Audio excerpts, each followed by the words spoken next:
Praise the Lord, praise the Lord, praise the Lord, praise the Lord.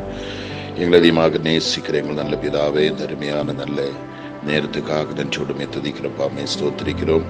ஒரு விஷயங்களுடைய ஆண்டவரே, MAG hospital voice மூலமாக நம்முடைய மக்களோடு சேர்ந்து அற்ப நேரம் செலவிட கர்த்தருடைய கிருபைகளுக்காக ஸ்தோத்திரம்.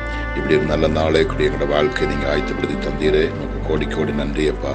ஒரு புதிய நாளை காண எங்களுக்கு ஒரு பாக்கியம் தந்ததுக்காக ஸ்தோத்திரம். கடந்த நாட்கள் எல்லாம் நீர் எங்களுக்கு நல்லவராயிருந்து எங்களை கண்மணி போல மறைத்து ஒரு கேடும் இல்லாமல் அற்புதகரமாக அதிசயகரமாக ஆச்சரியவிதமாக எங்களை நடத்திட்டு வந்தீங்கப்பா. எங்களோட தேவைகள் எல்லாம் சந்திச்சிங்க. பலவீனத்திலே பலனாய், சுகவீனத்திலே சுகமாய், எங்களோட பசி நேரத்தில் எங்களுக்கு நல்ல ஆகாரம் தந்து, எங்களுக்கு உடுக்க வஸ்திரம் தந்து, எங்களுக்கு தலை சாய்க்கு இடம் தந்து, சமாதான சந்தோஷம் தந்து, பலவீனத்திலே எங்களுடைய பலன் எங்களுக்குள்ள பூர்ணமாய் விளங்க செய்து, சத்தினுடைய எல்லா கண்ணிகளையும் தெரிக்க வைத்து, எந்த கத்தாவே பள்ளத்தில் நாங்கள் விழாதபடி, எங்களோட காலுகள் சறுக்காதபடி நீர் எங்களுக்கு ஊன்றுகோலாயிருந்து எங்களை பாதுகாத்ததுக்காக ஸ்தோத்திரம். எங்களுடைய பாதங்கள் கல்லில் இடராதபடி தூதலுக்கு நீர் கட்டளையிட்டதுக்காக ஸ்தோத்திரம். தெய்வமே, இரவும் பகலும் எங்களை அற்புதமாக பாதுகாத்தீங்க.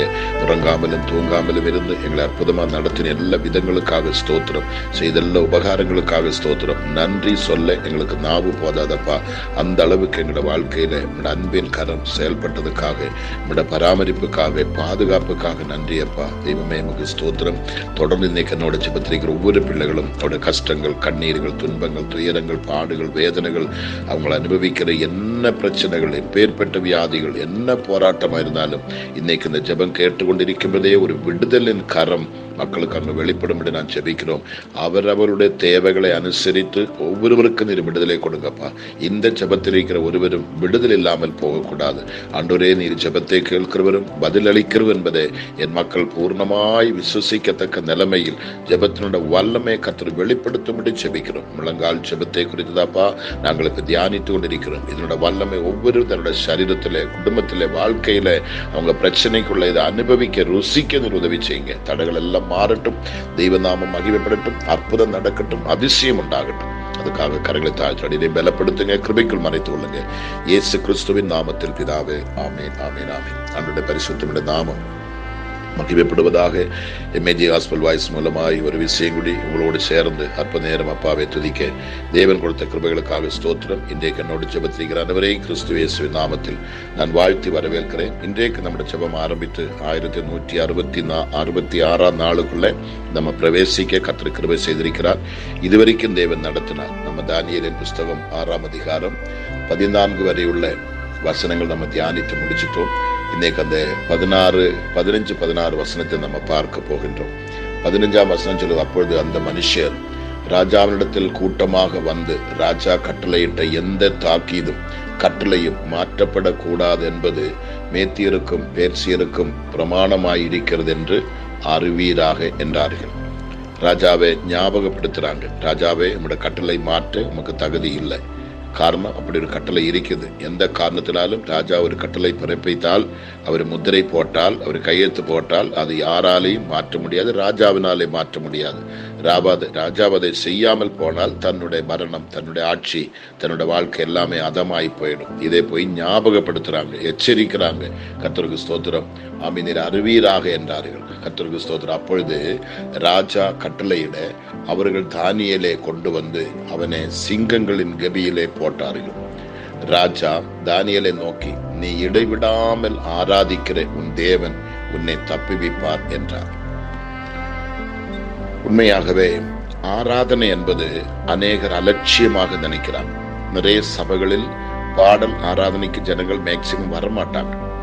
பாட்டு பாடிக்கொண்டிருக்கும் போது, ஆராதிச்சு கொண்டிருக்கும் போது கையை கட்டி சும்மா உட்காருவாங்க. நிறைய சபைகளை நம்ம அதை பார்க்கலாம். கை தட்டுங்க, சத்தமா பாடுங்க, உரைத்த சத்தமா பாடுங்க, கரங்களை உயர்த்துங்க. அந்த ஊழியக்காரங்க சொல்லிட்டே இருக்கணும், பாட்டு நடத்துறவங்க சொல்லிட்டே இருக்கணும். அப்படி சொல்லி சொல்லி சொல்லி சொல்லி கை தட்ட வைக்கிறது, சொல்லி சொல்லி பாட வைக்கிறது ஆராதனை கிடையாது.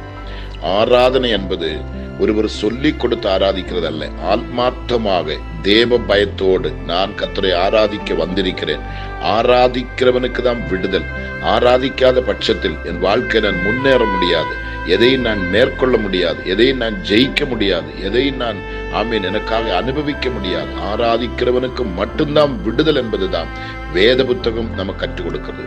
பவுலும் சிலாவும் சிறைச்சாலையில் ஆராதித்த பொழுது சிறைச்சாலை அஸ்திபாரம் குலுங்குது, அங்க எல்லா கதவுகளும் திறக்கப்படுது, எல்லாருடைய கட்டுகளும் அறுக்கப்படுது. சிறைச்சாலை தலைவன் குடும்பத்தோடு வந்து ரட்சிக்கப்பட்டு ஸ்நானப்பட்டு நம்ம பார்க்கிறோம். கர்த்தருக்கு ஸ்தோத்திரம் உண்டாவதாக. அப்ப ஆராதனைக்கு எவ்வளவு மகிமை, எவ்வளவு வல்லமை, எவ்வளவு விடுதல் என்பதை நீங்கள் பார்த்து கொள்ள வேண்டும். அப்படியானால் இங்க ராஜாவுக்கு நல்லா தெரியும், தானியேல் நன்றாக ஆராதிக்கிறவன். இந்த சிங்க கபியில அவனை சிங்கங்கள் சேதப்படுத்த மாட்டார். அவன் ஆராதிக்கிற தேவன் அவனை விடுவிக்கிறவராய் கூடவே இருப்பார் நம்பிக்கை இந்த ராஜாவுக்கு இருக்குது பாருங்க. அங்க எல்லாரும் கேட்கதான் ராஜா சொல்றாங்க. ராஜா தான் கட்டளை போட்டது, இவனோட தொல்லை தாங்க முடியாம ராஜா தான் கட்டளை போட்டது. அந்த ஒரு நாள் பகல் முழுவதும் அவனை தப்புவிக்கிறதுக்காக முயற்சி எடுத்தோம், முடியல. ஆனால் அன்னைக்கு ராத்திரி அவனை சிங்ககபையில் போட்டுதான் ஆக வேண்டும். சூரியன் அஸ்தமித்த பொழுது எல்லாருமா கூடி வந்து இதை பேசும்போது அப்பொழுது அந்த மனுஷர் ராஜாவிடத்தில் கூட்டமாய் வந்ததுன்னு சொல்ற பார்த்தீங்களா? கர்த்தருக்கு ஸ்தோத்திரம். அங்கே அப்பொழுது ராஜா கட்டளையிடாம ஒன்னும் செய்ய முடியாது. ராஜா கட்டளையிட அவர்கள் தானியேலை கொண்டு வந்து அவனை சிங்கங்களின் கபியிலே போட்டார்கள்.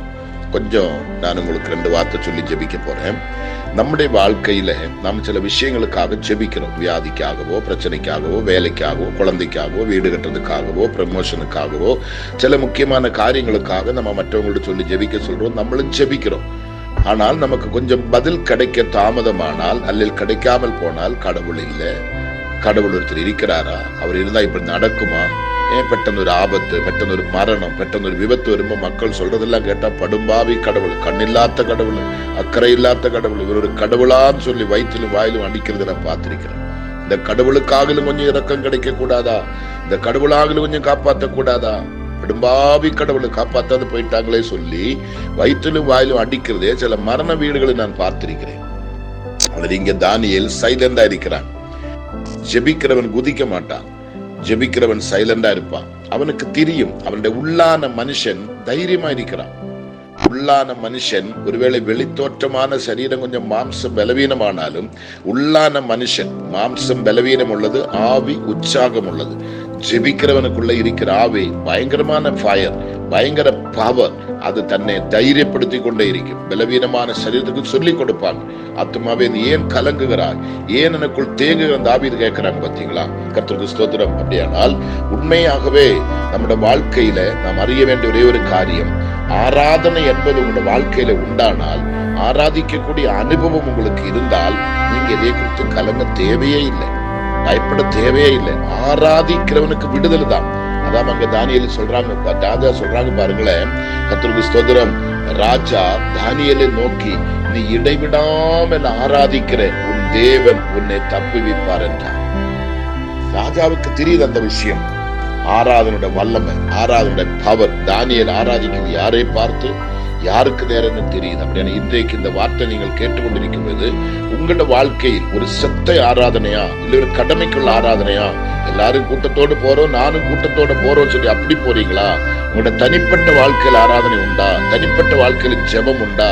உங்களுக்கும் ஆண்டவருக்குள்ள அந்த உறவு என்ன, அந்த தொடர்பு என்ன, கனெக்ஷன் என்ன, நீங்க எப்படி ஆண்டவரோடு இருக்கிறீங்க? இதெல்லாம் இப்ப இங்க கண்டுபிடிக்கணும்.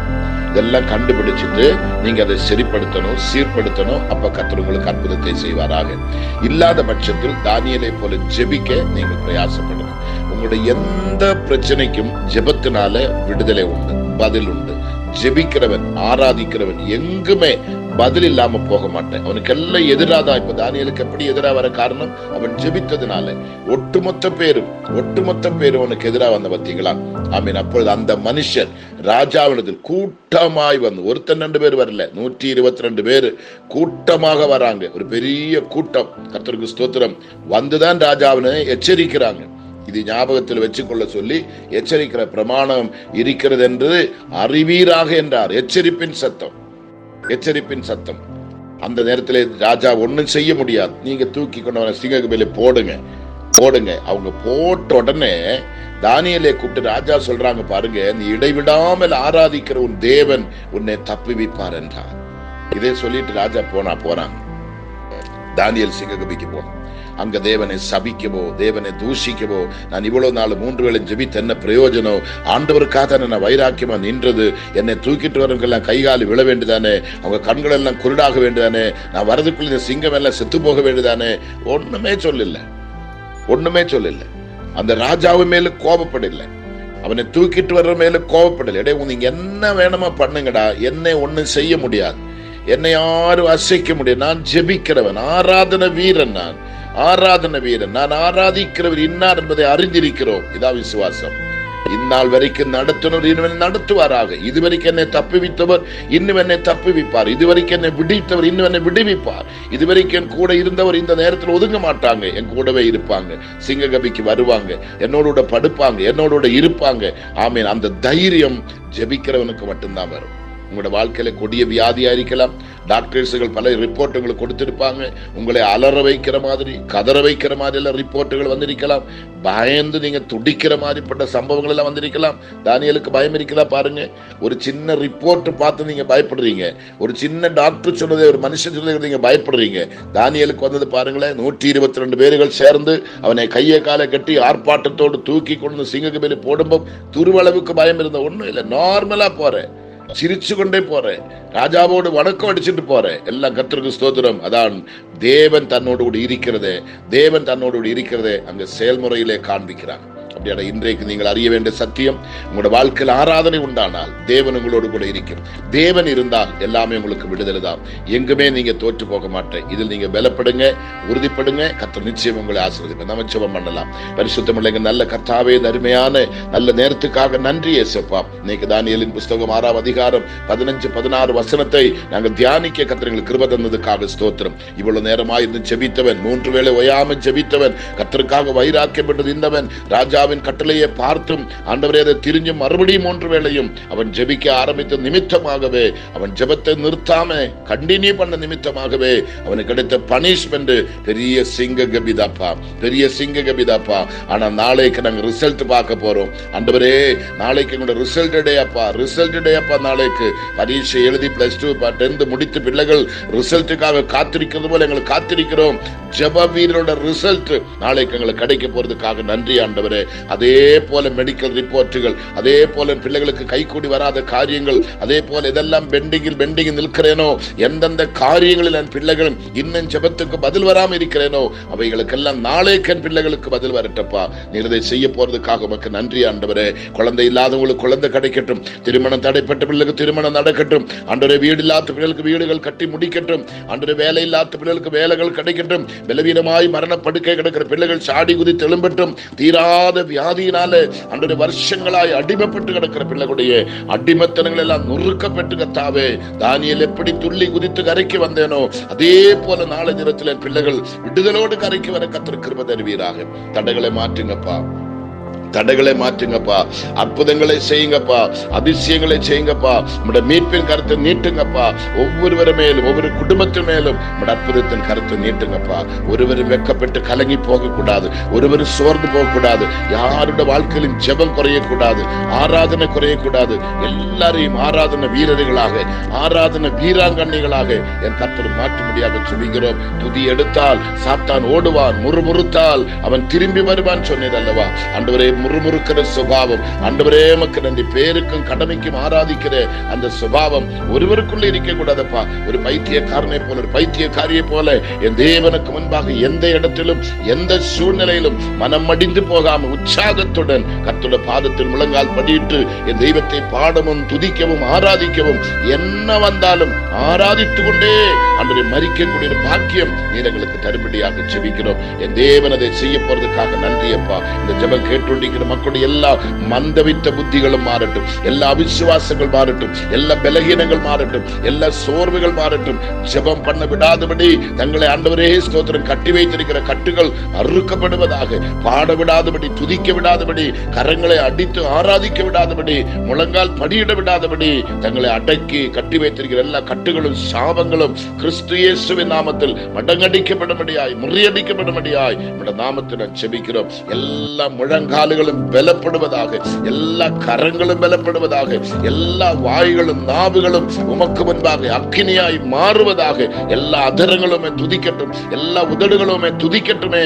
உதட்டளவுக்கு அல்லப்பா, உள்ளத்தின் ஆழத்திலிருந்து மனப்பூர்வமாய் தெய்வத்தை ஆராதிக்கிற ஒரு ஆராதனையின் பிள்ளைகளுக்கு இதை தரும்படியாக ஜெபிக்கிறோம். ஆண்டவரே, பரிசுத்த ஆவியை குறை சொல்லி, பரிசுத்த ஆவியை அலட்சியமாக நினைத்து, பரிசுத்த ஆவியின் அபிஷேகத்துக்கு எந்த ஒரு மரியாதையும் ஸ்தானமும் கொடுக்காம எத்தனையோ பேர்கள் நாங்களும் கிறிஸ்தவர்கள் சொல்லி இன்னைக்கு மானம் கர்த்தாவே நடந்து கொண்டிருக்கிறோமே, அவர்களுக்கெல்லாம் ஒரு பயம் உண்டாகட்டும், ஒரு நடுக்கம் உண்டாகட்டும். பரிசுத்த ஆவியை அலட்சியமாய் நினைக்க கூடாது, அவரை நான் அசட்டம் பண்ணக்கூடாது. ஆவியானவர் இருந்தா தான் இதே போன்ற பிரதிசந்திகள் வரும்பொழுது, போராட்டங்கள் வரும்பொழுது அவர் எனக்கு உதவி செய்வார், என்னை நடத்துவார், என்னை தப்புவிப்பார் என்று சொல்லி அந்த நம்பிக்கை மக்களுக்கு தாரும். கர்த்தருடைய ஆவியானவர் எங்கேயுண்டோ அங்க விடுதலை என்று சொன்னேன். தானியேலோடு கர்த்தருடைய ஆவியானவர் இருந்து அவனை விடுவிக்கிறதை நாங்கள் பார்க்க போகின்றோம். அப்பா, உண்மையாகவே ஆராதனுடைய மகிமை, ஆராதனுடைய வல்லமை, ஆராதனுடைய அந்த மாதுரியத்தை என் மக்கள் ருசிக்கட்டும். கஷ்டங்கள், கண்ணீர்கள், துன்பங்கள், துயரங்கள், பாடுகள், வியாதிகள், வறுமைகள், பட்டினிகள் எத்தனையோ காலங்களாக ஜெபித்து இன்னும் பதில் வராம முடங்கி கிடக்கிறது. முடங்கி கிடக்க எத்தனை ஜெபித்தாலும், எவ்வளவு போராடினாலும், எவ்வளவு கண்ணீர் விட்டாலும் அநேகருடைய வியாதிகள், பலவீனங்கள், பாவங்கள், சாபங்கள் தொலைதில்லப்பா. அப்படியே இருக்கிற ஆண்டவரே, அப்படிப்பட்ட பாவ சாபம் எல்லாம் தொலையட்டும். இயேசுவின் நாமத்தில் எல்லாம் தொலையட்டும். இயேசுவின் நாமத்தில் எல்லாம் முறியட்டும். இயேசுவின் நாமத்தில் எல்லாம் முறியட்டும் ஆண்டவரே. அதுக்காக நான் ஜெபிக்கிறோம். இந்த நாட்களில் எல்லாருடைய சரீரத்தில் ஒரு விடுதலை கரம் இறங்குவதாக, எல்லா குடும்பத்தில் ஒரு விடுதலை கரம் இறங்குவதாக. எந்தெந்த குடும்பத்தில் சந்தோஷம் இல்லையோ, சமாதானம் இல்லையோ, எதெல்லாம் என் பிள்ளைகளுக்கு முடங்கி கிடக்குதோ, எதெல்லாம் கைகூடி வராம இருக்கிறதோ, எங்கெல்லாம் நிம்மதியற்ற நிலைமையில் என் பிள்ளைகள் தவிக்கிறேனோ, கதறுகிறேனோ, அங்கெல்லாம் நீர் இறங்கி வாங்கப்பா, இறங்கி வாங்கப்பா, இறங்கி வாங்கப்பா. சமாதானத்தின் தெய்வமே, சமாதானத்தின் பிரபுவே, என் மக்களுக்கு உதவி செய்ய வாங்க, உங்களை காப்பாற்ற வாங்க, உங்களை விடுவிக்க வாங்க, உங்களை தப்புவிக்க வாங்கப்பா. ஒருவரும் முறுமுறுக்க கூடாது, ஒருவரும் முறுமுறுக்க கூடாது, ஒருவரும் தேவனை தூஷிக்க கூடாது, ஒருவரும் தேவனை விட்டு விலகி போக கூடாதுப்பா. என்ன வந்தாலும், எது நடந்தாலும் ஆண்டவருக்காக வாழ்வோ சாவோ, வாழ்ந்தாலும் இயேசுவுக்காக, சத்தாலும் இயேசுவுக்காக என்ற ஒரே தீர்மானம், ஒரே ஒரு வாழ்வு, அது இயேசுவுக்காக, ஒரே ஒரு வாழ்வு, அது இயேசுவுக்காக. அந்த தீர்மானம் எடுக்கட்டப்பா என் பிள்ளைகள். அப்படிப்பட்ட ஒரு வைராக்கியம் இந்த ஜெபத்தில் இருக்கிற எல்லாருக்கும் தாங்க. எம்ஏஜி ஹாஸ்பிட்டல் வாய்ஸ் குடும்பத்தில் இருக்கிற ஒவ்வொரு அங்கத்தினருக்கும் கர்த்தர் தரும்படியாக நான் ஜெபிக்கிறோம். தேவனதை செய்கிறதுக்காக உமக்கு நன்றி. இந்த ஜெபத்தை கேட்டுக்கொண்டிருக்கும் போது எல்லாருடைய உள்ளத்திலும் தைரியமும், பலனும், சந்தோஷமும், சமாதானம் உண்டாகட்டும். இது போய் சேரும் இடமெல்லாம் அற்புதம் நடக்கட்டும். எல்லாருடைய ஜீவிதத்திலும் ஒரு ஜெபாவி ஊற்றப்படுவீராக. தானியேலை போல 3 வேளை ஜெபிக்கிற ஒரு அனுபவம் என் மக்களுக்கு தாங்க. நம்பி கருத்தில் கொடுக்கிறோம்.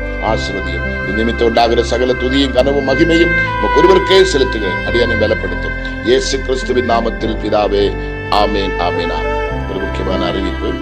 வருகிற சனிக்கிழமை, 2வது சனிக்கிழமை காலை 9:30 மணியிலிருந்து 1 மணி வரையிலும் நமது தலைமை சபையில, மிராக்கிள் சபையில குடும்ப ஆசீர்வாதத்துக்காகவும் சரீர சுகத்துக்காகவும் சுகமளிக்கிற கூட்டம், அதோடு கூட குடும்ப ஆசீர்வாதம், இந்த கூட்டம் சனிக்கிழமை நடைபெறும்.